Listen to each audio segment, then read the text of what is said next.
Welcome back, everybody, to your favorite entertainment show at night, Paranormal the New Normal. I'm your host, Jeremy, as always, trying to bring some normalcy to this world. Does it ever freaking happen? No. And do you think it's gonna happen with a major solar event happening in about 4 days? I don't think so. I think it's 4 days. I could be off by there too. Shoot me. But it's happening soon, and things are getting less and less normal every freaking day. We just had a snowstorm in April. I am done with this world today. But the good news is I have an amazing guest to talk to tonight that I've been looking forward to for weeks, and I am so happy to have her on. Ladies and gentlemen, the guest tonight is Miss. Let's see if I can do this right. Miss Anastacio. I mean, well, fuck, I fucked it up, folks. But Miss Anastacia Anastacio, and I probably just fucked up a little too, but it close enough. But more importantly, she is the Spiritual Goth, a nickname I adore and love. And she is a tarot reader, among other things. We're going to get into all that in a few minutes. Don't you worry, as always. How you doing tonight, Anastacia? Doing great. It's a nice, gloomy, rainy day, even though it was super sunny yesterday. What can we ask for? What more can we ask for? See, you guys out there on the West Coast, just happy, be lucky, be happy you got rain. We got 8 inches of snow, like out of nowhere, That's fair. and when it's gonna be 61 degrees on Monday. Explain this, Mother Earth. Explain this to me. How does this happen? Oh, okay, that's a lie. I know how this happens, but still, I want explanations. But Paranormal. anyway, we're not here to talk about the weather. That's a boring news for that. We are here to talk about some of the greatest topics ever, and start off with what brought you down this paranormal path that you now follow. Yeah, so when I was maybe 3 years old, I would see spirits in my home, and I was always very scared. I remember specifically walking to the bathroom at night and always seeing this woman peering around the corner in our childhood home, and I just knew that I had gifts, but my family was very Christian, so I did not think that any of these gifts were good. I thought that they were probably evil spirits, and so I kind of was really afraid for most of my life until recently. Oof.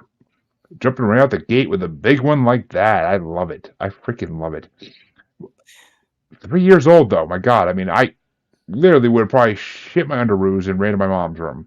I swear to God. Like, that's how it would have been. That's how it would have been. But, yeah, the fact you didn't do that, one, damn. Two, so did you ever possibly, like, look back to see if you could figure out who that ghost was by chance? Just I out of did. curiosity? I did. So, And, as I got older, I started to ask questions, and it turns out that the woman who was the previous owner died in the house. uh, Yeah. always, always the most logical answer, but you gotta love that it's the best answer. Yes. I I live in a house with the same. They didn't die in the house, but I mean they still are here because ghosts don't need to stay in one place. But oh, escape puppy, Moose, really? How'd you escape, buddy? You better behave.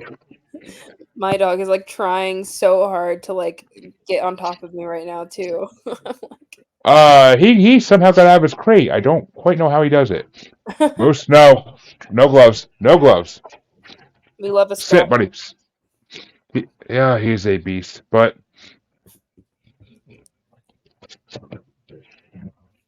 oh, ew, don't need tissues. But yeah, so so as you got older, when did you start realizing you had these abilities that you didn't quite understand?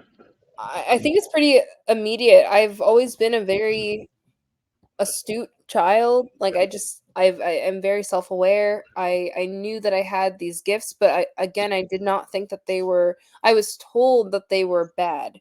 So I was told that I should block it off, that I should shut my third eye and just kind of like forget that it ever happened, even though I had night terrors like every night until I was like 18 years old and didn't sleep very well and had a lot of issues because of this experience, actually, because of this gift. I mean, that's so. The tarot card reading. When did that be? When did you start actually practicing that? Because tarot card reading always fascinated me. It's I have a couple close friends that could do it, and it always just really fascinated me. When did you start kind of opening that veil, I should say? Yeah, so it's not until COVID that I started to get into that. I had a a friend come over to my house and I had tarot cards and I was like, "Do you want a reading?" And when I gave her the reading, the words kind of flew out of my mouth. I had never touched a deck in my entire life and I just knew that it was what I was supposed to do. So it really is by like happenstance. Like it just happened. I was watching a girl do tarot readings on Instagram, bought a deck, my friend came over, I gave her a reading, literally opened up shop 2 weeks later, which is crazy. I don't recommend people to do that. I was just very confident. Yeah, I wouldn't recommend that to anybody either, honestly. Don't mess around with things you don't know about, folks. That's just a good lesson for life. But Unless you're very gifted and you know that you're gonna be good at it and, like, you know. yeah, you got to be gifted in that. I mean, oh, okay. I mean, I kind of knew I was gonna be good at podcasting, but that was also a drop in the hat. Didn't really think it would ever become anything. And 2 years later, here we are, over 2 years later. But so, is there anything? Is there any special? Is there anything special about you that gives you like a little edge in the supernatural field? I gotta ask. Because I mean, Absolutely. everybody has that little niche, like thing that pushes them. Um, what do you mean exactly when you ask that? Well, I mean, it could mean anything technically, but it's more just along the lines of like I know people who I know tarot card readers who were deep in depression, and that helped them get out of it by bringing it out. People with anxiety, it helps calm them because if they can know the future, then they're not as anxious about everything coming. So I mean, just different. There's a lot of different aspects that can be played with tarot card reading that will help a person mentally, spiritually, physically, even physically. Sometimes, don't ask me how. I can't explain these things, but I just like to talk about them. Yeah. Yeah, I think that tarot came to me at a time when I was at my lowest of low. I was at a point where I was dealing with suicidal ideation. I was locked in my house for 4 months because of COVID. It really came to me at the time where I was able to communicate with the spiritual beings that are helping me through life.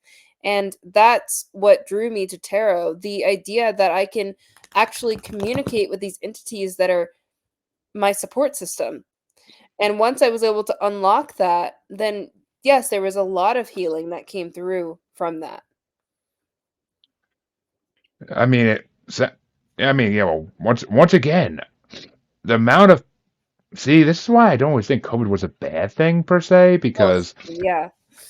it brought so many people into new things that they never knew they could do, they never knew they could experience. I mean, so many people in the supernatural field got into it because Yes. were in lockdown and had nothing else to do. So I know people that started astral projecting during it, taking Right. classes to do that. People that got into tarot cards, people that got into trying to open their medium side a little bit. Like Mhm. it's just the insanity. It's COVID does a lot of great things, but I mean, it's just a, it's just a crazy thing, like how this works. Like, and I mean, I guess you could say at the end of the day, it's all fate. Like it's all fate. It's all destiny. We're all meant to do these things, but but it doesn't always mean we do them. We don't. Not everybody falls to call it fate like they should. That's the difference. That's the difference between a lot of people is either you're going to listen to fate and become something greater than you are, or you're going to avoid it completely and just get stuck in a rut, kind of get stuck where you are on every plane. But Yeah. sorry, I had to keep grabbing everything from my dog. Wants to eat it. He's a he's a freaking shark. He likes to eat everything he gets his hands on. Ain't that right, you little shark? Yes, you are. Mhm. Go lay down like you were. Be a good boy. Uh, so, as a tarot card reader, I'm assuming that you work a lot with past lives as well, because most tarot card readers I I mean, tarot cards and past lives are kind of intertwined. Kind of. I don't think a lot of tarot card readers are attuned to past lives, but I do specialize in past life regression therapy as well. I mean, that's which is fascinating. Past lives have always very much fascinated me. Sorry, I'm getting pushed forward by a 150-pound dog, but really, dude, you really want to sit behind me like this? Okay, if you grab the difficult pain in the butt here. Oh, now you move. Could I call you pain in the butt? Swear to God, new co-host, I think. But you're gonna be a pain in the butt tonight. Yes, you are. So, what drew you to doing past lives? Like, what made you?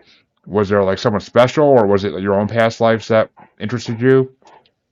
Definitely my own past lives. I knew that there were some things in this lifetime that I was constantly thinking about and having like intrusive thoughts about. For example, like drowning in a car or dying in a fire. These are recurring dreams that I've had, recurring nightmares. There were a lot of recurring images that I had since childhood that I knew came from somewhere. And when I started delving into my past lives with a past life regressionist, I found how important it is for us to clear those timelines so that we can move forward in this lifetime. So, when I do past life regressions, I'm helping my clients not only find out who they were in their past lives, but also clear any past life karma or any sort of phobias or traumas that they're carrying with them in their current state. Of course, I mean, I was supposed to have my past life readings done so long ago, but it just the person supposed to do it had an emergency that day, and it never happened. And like I'm just like dying to know, am I somehow related to King Arthur? What was I? Just was I royalty at some point? It feels like I should have been. I don't know. It's just high ego, I guess. But I always just felt like I was royalty at some point in life, and I want to figure out if that's true or not. But That's funny. And if you feel it, if you feel that way, it's probably true. yeah, I mean, my wife wouldn't be happy you said that because she hates my ego. But That's hilarious. but well, as you're getting so from what I've seen, because I was looking at your website and all that and everything else you do, you're a life coach as well, which I Mhm. find amazing that you want to help people like that. How do you balance all these different abilities into life coaching as well? Like, is the overlap too much sometimes, or does it all kind of work out in sync? It's a very good question. So, I when I started to go down this spiritual route, I learned everything. I learned Reiki, tarot, mediumship, past life regression therapy, everything. And I packaged all of my skills and the modalities that I do into my coaching program. So it isn't separate, it's more like a bundle of everything that I do in one program. It's a 12-week program where we go through each of the modalities so that the person can get all of the healing and experience the healing that works for them. That's perfect. I mean, it sounds like you have the whole plan there in one nice little bundle, and it works perfectly. It does. Folks, if you're gonna have a life coach, why wouldn't you want them to have abilities of some kind? If they don't have abilities, and I'm not putting life coaches down here because I love life coaches, I have a couple that are friends. They're great people regardless. They're going to give you good advice, but they can't see your future. They can kind of maybe predict it based on things they know, but they can't see your future. They can't delve into it. Right. Which I would consider But myself more of a spiritual coach than a life coach. But true, it's I guess good way to put it. Yeah. yeah. Yeah, if you want to But learn more about like how to tap into yourself and your spirit guides and everything, then you come to me. ooh, that's interesting. Actually, been trying to do that for a while, but I kind of stopped doing it about 6 months ago. It's because I got busy, but with other things in life. But basically, I was trying to do it for a long time because I was advised I should. I worked with a Reiki master for a long time to try to open things up, and it was slowly starting to work. But then life just got crazy. Life just got crazy, and as it does, and everything in that area, kind of me, just kind of didn't have room for it anymore, unfortunately. But Maybe I'll get back to someday when things calm down a little. Maybe we'll see. Recommend it. Trust me. Oh, I trust me. I'd love to. I'd love to. But trust me, listeners, you'll know if it does. I'll tell you about all this stuff always. So when you say you're going to help someone achieve their mastery, though, what does that necessarily mean? Because how do we know if we achieved our mastery, if we've done what we're supposed to do in this life? I think mastery to me is alignment. It's just like I feel mind, body, soul in alignment. I have tapped into radical acceptance of where I'm at. I am connected to my divine mission. That's what mastery is. Of course, there are so many things in life that we are going to feel that we fall short on, but mastery to me is a mindset. So I'm helping people to achieve the mindset of I have unlocked my best life. I know how to manipulate reality and make it my own. I'm huge into philosophy. So for me, I used to be a nihilist, but now I'm more into existentialism. And for me, it's like the idea of existentialism is life has no meaning, but I can give it meaning. And when you give it meaning and you stick to that meaning, that's what I call mastery.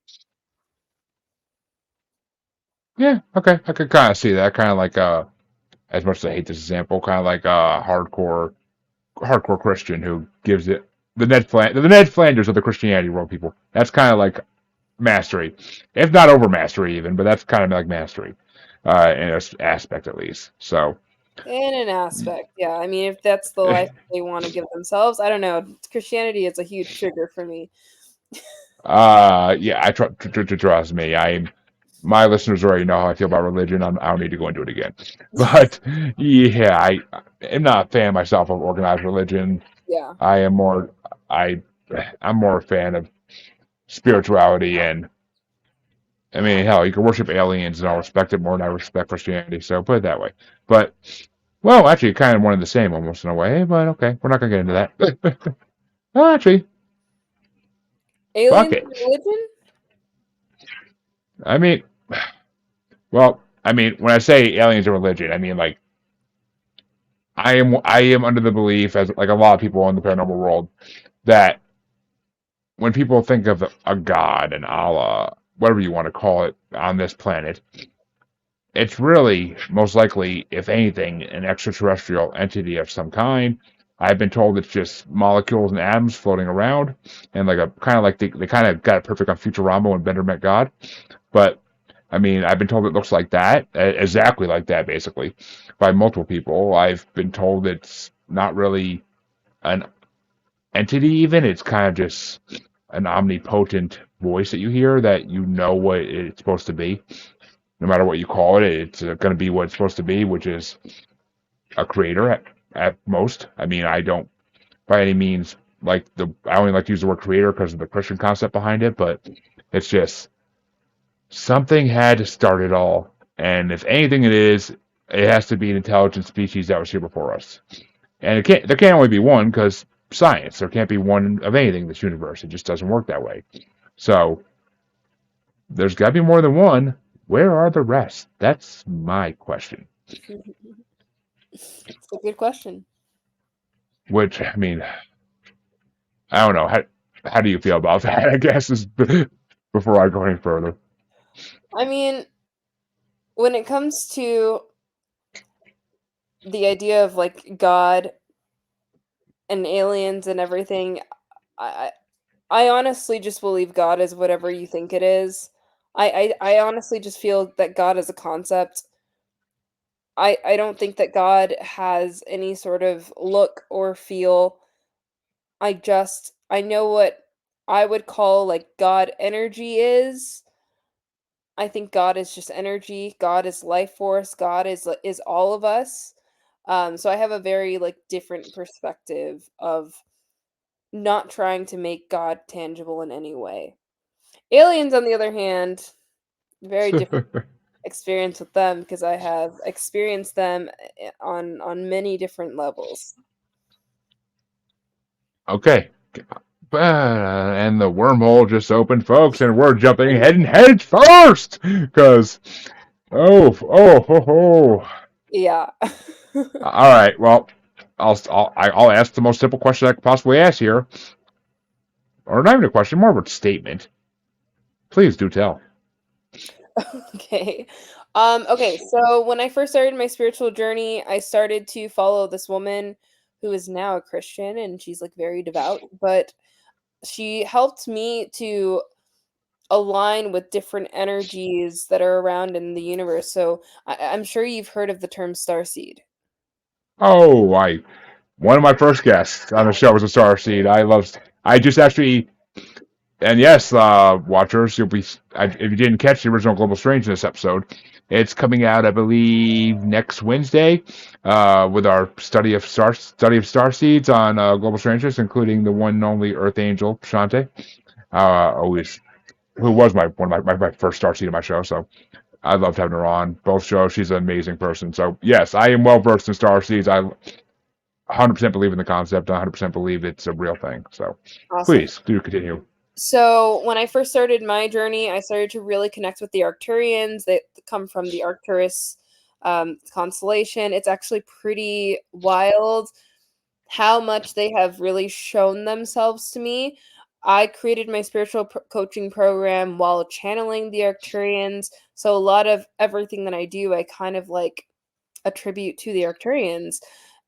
When I did my first past life regression with a popular regressionist, the Arcturians actually chose to speak through me and talk with him, and he was having a conversation with them.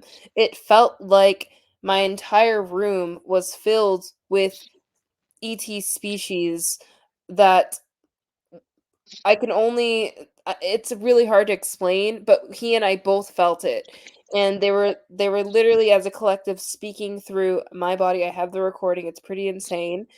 And in other instances, I was in Hawaii. I did just do ayahuasca, but after the trip, there were a ton of spaceships in the sky. I have 5-second clip video. That's all they let me record. And these spaceships were literally headed towards the brightest star in the sky, which is Arcturus. They've just really shown up in so many different ways to me that I just can't explain the connection. They're just so real.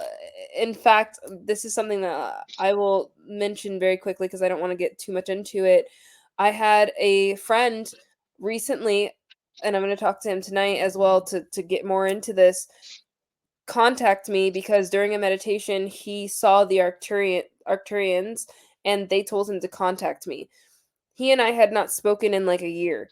He had no idea what starseeds were, who the Arcturians were. He had no idea that I was affiliated with them, but they told him to contact me.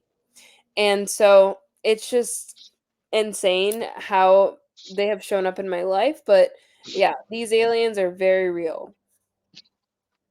Okay. One, talk about fucking synchronicity. My God. Oh no, you're First you bring the Arcturians. first you bring up star seeds, which I just edited episode 4 literally last night. And then the episode I edited before that last night, which comes out Saturday, is with Dean Graves, who wrote a book about keeping up with the Arcturians. And quiet boy. And I mean, it's just the fact that you're the synchronicity of that. I was just editing an episode about that and literally putting that name in the title of the episode, and then you come on and you're talking about them as well. I mean, I'm not saying they contacted me. I freaking wish some alien species would contact me. I wish, but no, they didn't contact me. But I have been having weird dreams lately, though. But I don't remember them, so that doesn't do shit. But I mean, it's just the synchronicity of that. Like literally, as soon as you said it, like I don't even know if you saw my face. I mean, I can't wait to watch that in replay. Actually, because my face was probably priceless. I know for a second I was just like jaw drop, like what? I know that was not the alien name I was expecting to hear today. Like that show I just edited was the first time I ever heard that name. No other Star Series ever brought up that name. I've heard Palladians. Oh I've yeah. heard, Palladians. The other ones I can't think of the name right now. Mine. Anunnaki. I've heard, but like from Star Seeds, but Net Arcturians. This is the second time it's been on this show, and the fact that I'm editing one episode that I recorded back in December, and I'm doing another one now in April about it is just mind blowing. It's like there's I'm not surprised. It is definitely for me because as I said, I'm going to this friend told me this a month ago. I just got back from Europe and I'm going to speak with him after this session with you. So it's like I think they're just like sending me a message of like, yeah, you're this is what you're meant to do. There's a lot of work that I have to do with them and they're just constantly sending me messages and I need to tap more. I need to tap in with them. I mean, that's how it seems to work with them. Like they're very mysterious in the way they work, and their Absolutely. messages. But they have a lot of messages always. They always have a lot of messages for people, Mhm. and they want people to figure out what's going on. They do. They don't. They're not like the other alien races that want to like kind of play games in the shadows and not really reveal themselves yet. Like from what I've heard, the Arcturians actually are in it for the end game, which good or bad, I don't know yet. But Good. I would assume good. I would assume good, but Yeah. I gotta play the skeptic at some point. Yeah, I think the I mean, Arcturians are very concerned with spreading the like whatever messages they have and they're very like rational and scientific and they don't have a lot of emotions and they're the teachers of the star seeds, so that is what they're meant to do, that is their purpose. So I believe that I'm meant to be one of the teachers, and so that's basically what their end game is, to teach. to teach. I mean, to teach what exactly though? Like, what are they trying? What's the end game for teaching? Like, I think like every creature in this universe has an end game of somehow, some kind. I don't I think most of them are for the genuinely good purposes, but I mean, I'll just say reptilians do exist. So I mean, there are the bad ones out there to begin with. So you got to hope the rest of them are going to be good. I mean, and based on the stories and legends we all heard from star seeds and previous times, then yes, they were mostly good, except for the reptilians and maybe one little group of Anunnaki who weren't so nice. But the rest of them were all pretty good. So. I mean, the Arcturians are, like I said, haven't been brought much so they're the ones I know the least about. I've heard the least about them, so my mind is still adrift with what they may want to do. you know, yeah, yeah, that's understandable.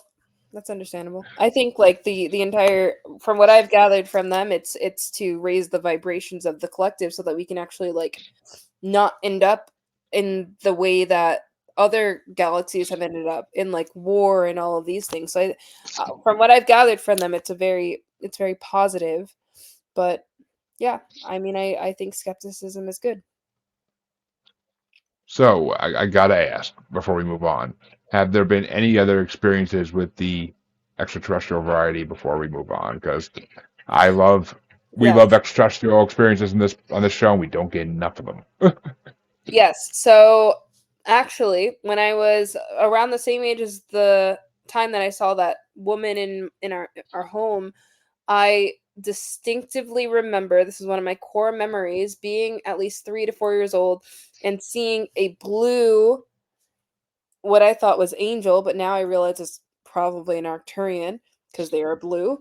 A blue woman, very tall, like 7 feet tall, in my room, glowing, just standing there watching me sleep. My brother and I have the same exact memory. So it definitely happened. We were both sleeping in the same bed together. That was my first interaction with them. That's kind of sounds like something out of an '80s movie, which is how awesome that is. Because I mean, I who doesn't dream of that? Like, who doesn't want that to happen to them? I mean, well, okay. There are definitely times you don't want that to happen to you. I mean, we've all heard the stories of Greys and what they do when they're standing in your bedroom, so we don't need to go off that. But I'm like, of course it was in the 90s, though, just saying. of course, I mean, of course, and I'm sure in the perfect world, Fox Mulder would have been running into your bedroom as it happened, like, got one. But yeah, it's just it is what it is. So, what? All right. So, what was your most memorable tarot reading experience? Like, what was the most memorable client you ever had? And you don't have to give names, obviously, or anything like that. But This is always a hard question because I've had such insane stories with my clients. But in terms of tarot, I mean, I've had instances where I think the instances where people from their past come through are the most memorable. So I had a client with like for her mother who passed like came through and she started to share how she was doing and what she expects of her moving forward and how she is supporting her.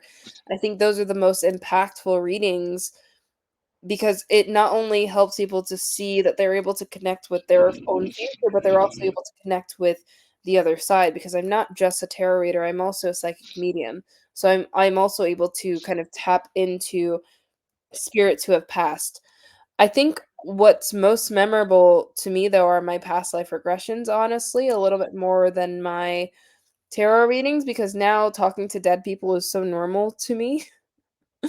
But in some of my past life regressions, seeing the connections that happen and seeing what my clients experience, it's just a lot more everlasting. For example, there's a client that I had who we did a past life regression with one another, and she was seeing herself walking through a village, but no one could see her. So I had to kind of tap into my intuition, and I was like, what do you mean no one sees you? Are you dead? So she's in a past life regression, but she's walking and she's dead and she doesn't know she is dead. So I had to literally help her cross over.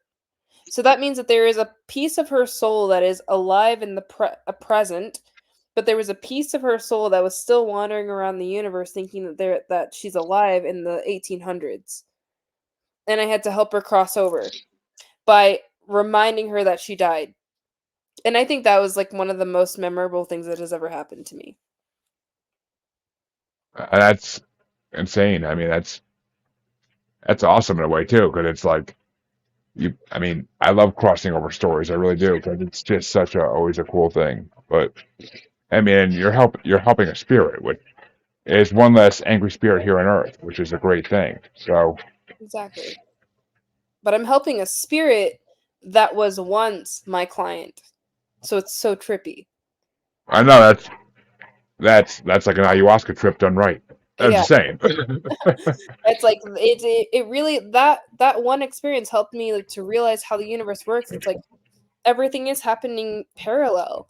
Like all of our past lives are happening at the exact same time. Time doesn't exist. So it Oh, really helps you to frame things in a different way. I believe. I mean, that's the same way I've been taught to think basically by doing the show. Is that time is a very fluid thing. It's not just one straight line like everybody thinks it is. Like it's very fluid. Like you can go back and forth as you wish. I don't think you can go forward too much without breaking. I think that breaks the rules of nature, and that's not a good thing. So, Yeah, yeah. I I, did a few future life progressions on clients and they just didn't feel right to me, so I stopped doing it. I can imagine. I mean, I could definitely imagine it would. Something would not want you to do it. I don't know what to call it, what to assume it is. But something would not want you to do that. Like, I mean, Yeah, yeah, they allow us like glimpses with tarot readings or yes. medium, psychic medium readings. Like it's just those things allow us a little bit of a glimpse, but that's about as far as we're gonna get. You're Yeah. not gonna be able to go jump forward 100 years and be like, "Oh, we shouldn't have done that in the 2024 election." Okay, but Yeah, which I have a feeling we're gonna say that either way. But you know, whatever. absolutely. Oh, not a politics show. So, but I don't know. But being that you are a psychic medium, I guess I could ask the other question I love to ask mediums all the time. Yay! My favorite question. What is the happiest experience you had doing a reading? Like one that brought you tears of joy, basically. I've had Always gets me a good story, so I freaking love this question. I had a woman come to me trying to contact just actually she just came in very open. She was like, "I don't know who I want to contact. I just want to try this. I want to see who comes through." And I had a childhood friend come through for her. Came through very, very strong. And this is someone that passed when she was like 18, who she hadn't connected with, who she didn't know was one of her main spirit guides, but was. And I think that was really memorable to me because this is a young person contacting another young person who is a friend, who wasn't even a family member, who she felt that she had to give solace to let her know that she was still there and still around. I think a lot of times we always think that our family members are still with us, but we don't realize that sometimes we make a really strong impact on our friends too. So that when they pass, they can also become our spirit guides. They can also still be with us. And I found that to be really really amazing.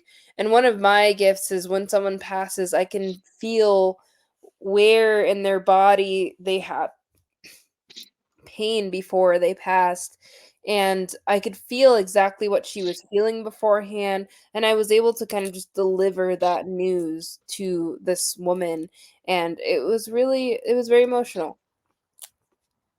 I can imagine. I mean, I actually had a medium tell me when I was doing one of these episodes. She told me after, like, it was over, like, off camera. She's like, "Just so you know, your friend Brian is with you." And I'm like, Yeah. I mean, he died back in 2017 in the trailer we lived in together burnt down, Oh and yeah, while he was in it, my god. they speculated what happened and everything. I mean, he was very sick, so I don't know if it was accidental or not, but I don't know. But I never got answers. But like the fact that he was just kind of chilling next to me while I was doing a podcast, like that brought me a low joy because like it's like, is he still just hanging out with me like he used to always do anyway? Like, and he was the type of person who would just sit there and listen to me talk. So it's incredible. Like it really is. Yeah, that's super nice. Also, yeah, you do have a lot of spirits around you. Really.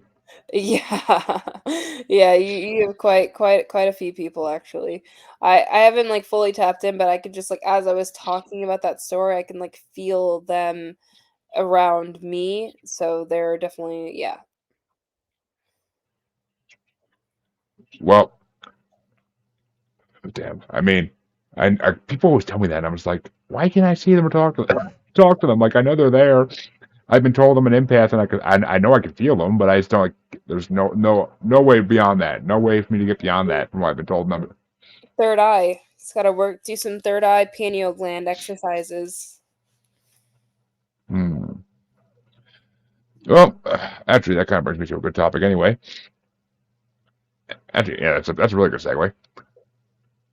What are some recommendations you have for people who are hesitant about opening up their third eye or just embracing spirituality in general? Like, what would you tell people who are skeptical about it or just don't think they can have the ability?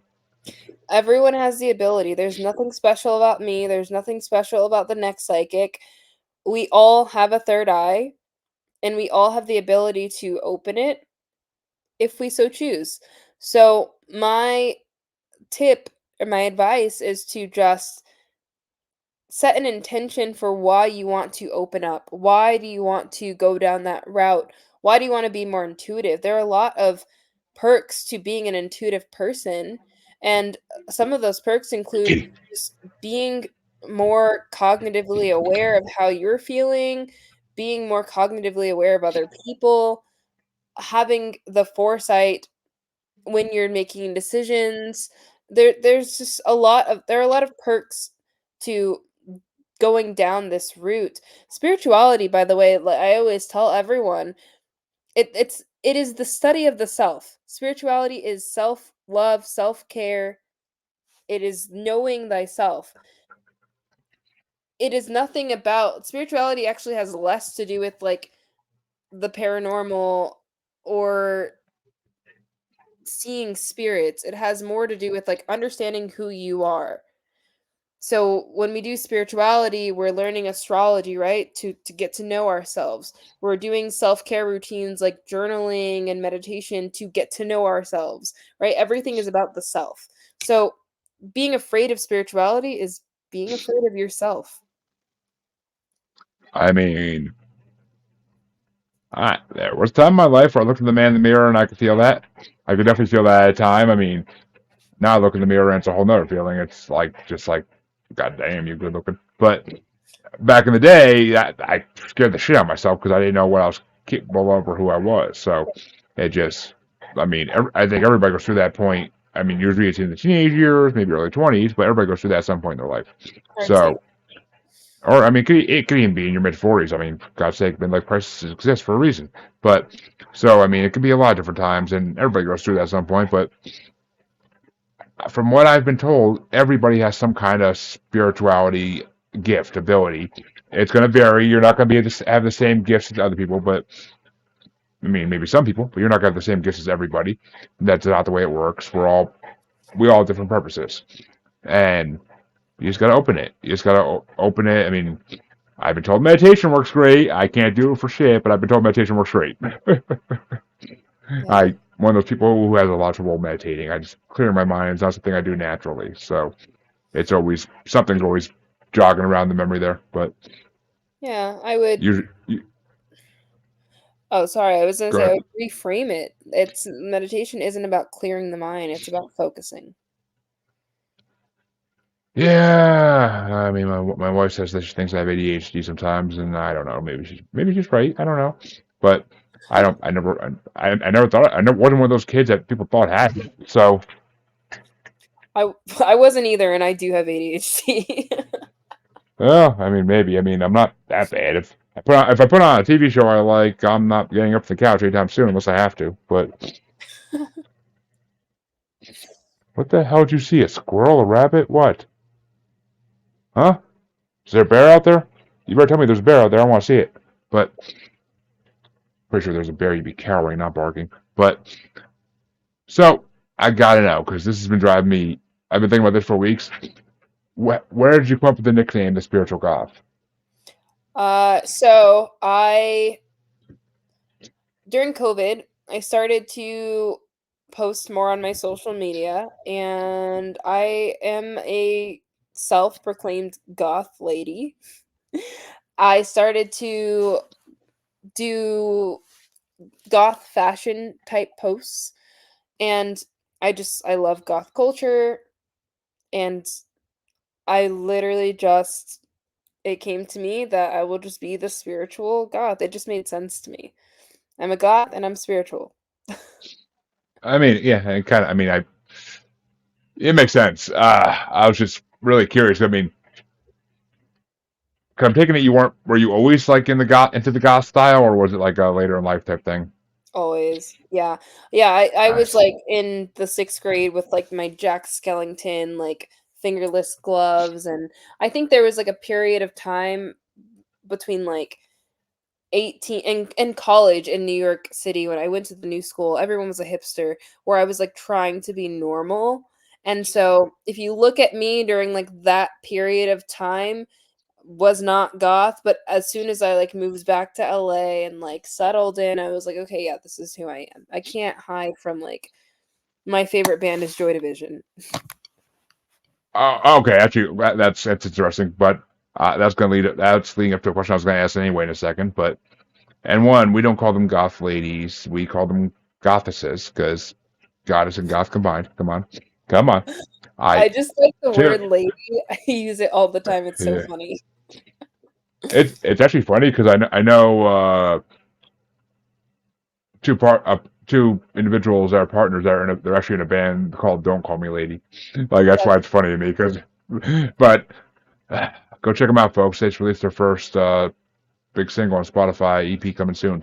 But yeah, I was actually going to ask you. I'm like, all right, you said 6th grade. I'm like, I was going to ask, what were your three bands that like that's going to determine what to me what era goth you are. If you what three bands were your introduction to goth music?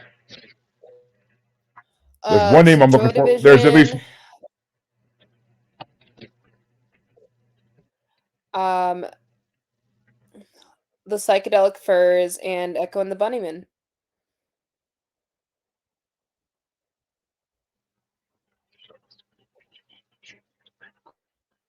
What was the third name you said? I'm sorry, I missed it.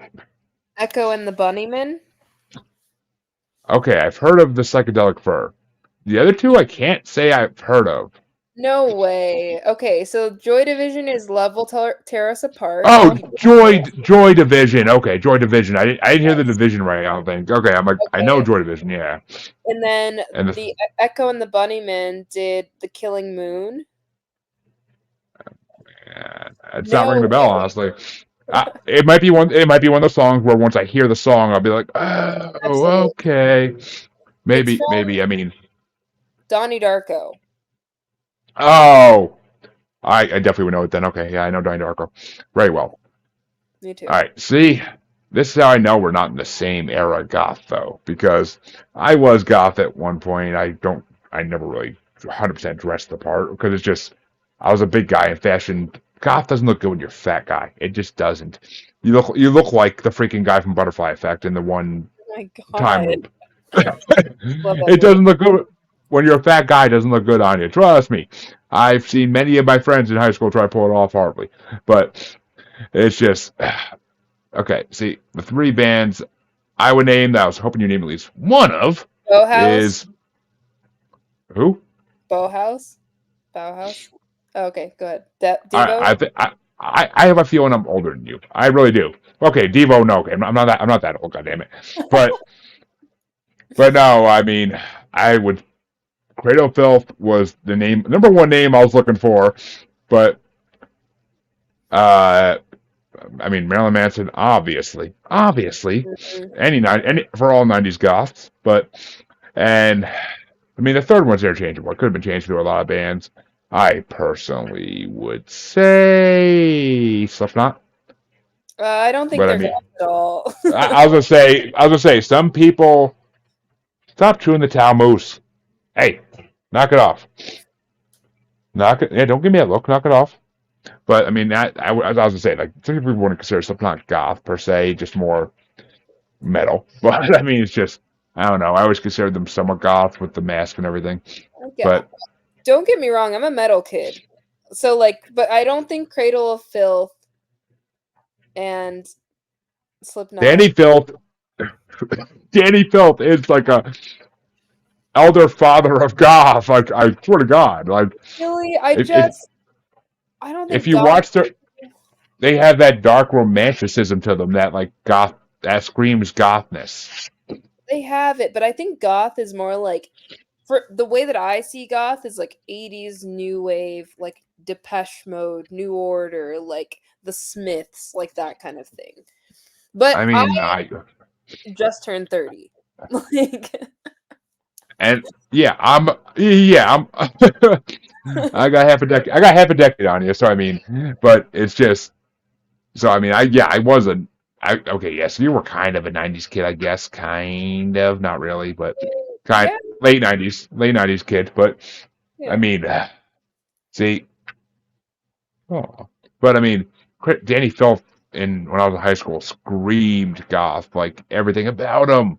I mean, yes, he's about as tall as a hobbit, but still, it's just he screamed goth. But I mean, it's just I don't know. But you said Donnie Darko, so that makes me feel okay. Because Donnie Darko is the king of goth movies from the Yeah, '90s. So I have my Donnie Darko ring right here that I love. It's a little bit of a reach, but it's near. It's just a franc. nice. Yeah.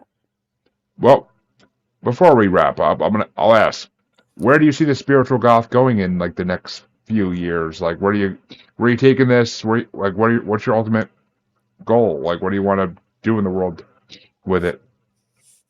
I know it's a big question, but I mean, It is. It's just like there's one really big thing coming for the spiritual goth. I just don't want to talk about it yet, but I see it going big. I will say that. I will say I see the spiritual goth going pretty big, being very known, and I'm very, very excited for it. I think I worked really hard for this.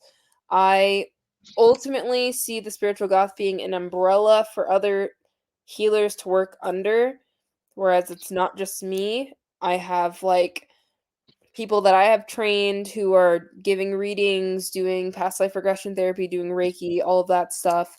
That's like ultimately what I see. I do host retreats. So I host one per year so far. I would love to host like 4 retreats a year or like, one every season. That's like the ultimate goal is to just like start building even more of a community. Exactly. I mean, that's beautiful. That's a beautiful dream, and I hope the big thing does happen too. I really do. I understand not wanting. I understand not to talk about it because I have so many plans for this podcast. I don't even want to bring it to voice because then they won't happen.